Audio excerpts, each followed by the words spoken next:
Nous commençons avec l'un de ces jeunes entrepreneurs dont nous raffolons pour leur enthousiasme, leur audace, leur créativité et la fraîcheur de leurs idées. Je vous présente Samuel Gassman. Il crée des boutons de manchette, vous allez voir pourquoi, et ça le fait, comme l'on dit, rencontre. Le bouton de manchette, c'est le détail qui change tout dans le cadre si strict de l'élégance masculine. Entre Samuel Gassman et le bouton, c'est une histoire de passion, à la fois esthète et artisan. Tous ces boutons sont l'objet d'une réflexion poussée sur les codes du vestiaire masculin, l'art contemporain et l'histoire.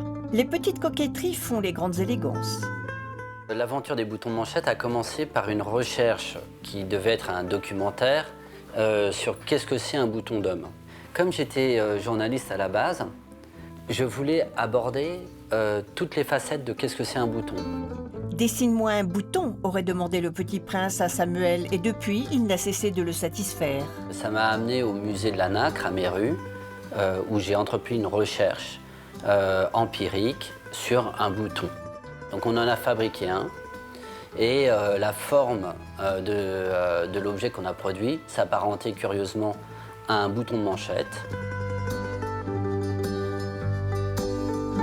Le bouton de manchette, pour moi, c'était quelque chose de l'ordre du gadget, un objet de mode, un produit dérivé de marque.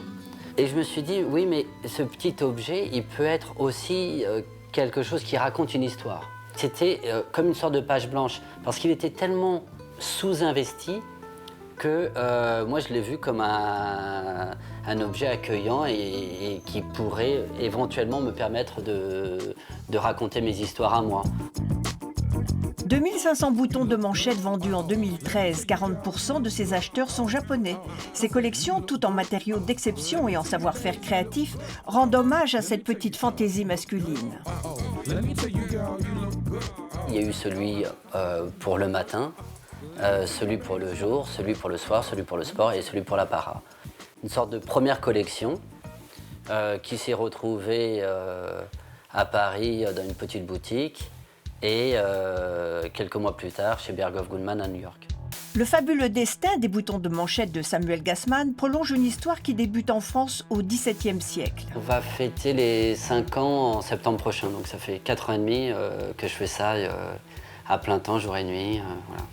J'ai commencé par dessiner un lien. Ça m'a pris presque 1 an et demi.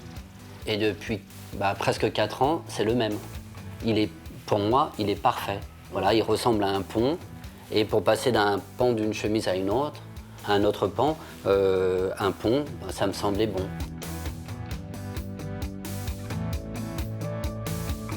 Le bouton de sport, il est en porcelaine parce qu'on peut le peindre. Au tout début, je vendais des petits pots de vernis à ongles en disant vous pouvez mettre de la couleur avec les vernis à ongles et vous le passez à la machine à laver comme une assiette en porcelaine. Et vous changez d'équipe, vous mettez un nouveau numéro. Pour le paysage, le plaquage, je l'ai fait mat. Et du coup, au lieu d'avoir une porcelaine émaillée, on est resté à l'étape de biscuits. Et ensuite, on les a plaqués en bronze, argent et or. Ça, c'est celui que je porte. Ça, c'est un plaquage en or. Et il est mat, il est parfaitement mat.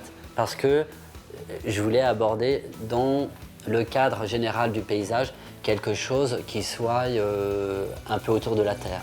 Qui soit presque un sans faute pour ce créatif qui transforme un simple bouton en bijou. Nacre, corail, ivoire, jet, porcelaine, il utilise tout ce qui a trait à la culture française. Et derrière chaque grand homme se cache une grande femme. Ma femme, oui. Qui s'occupe de mettre de l'ordre dans la société, les bons de commande, la communication, la gestion.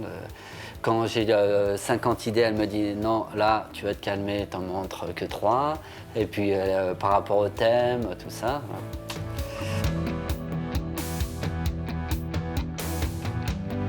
Comme c'est quelque chose d'inutile, de futile, etc., pour moi, il faut qu'il aille dans le sens, il faut qu'il apporte quelque chose, donc du sens. C'est aussi ce qui définit des pièces d'art, c'est de se dire, cette pièce qui est inutile, j'en fais une œuvre d'art parce que je l'ai sélectionnée pour vous et vous racontez que moi, je ne peux pas faire aussi bien. Et donc, je vous la montre telle qu'elle est, merveilleuse.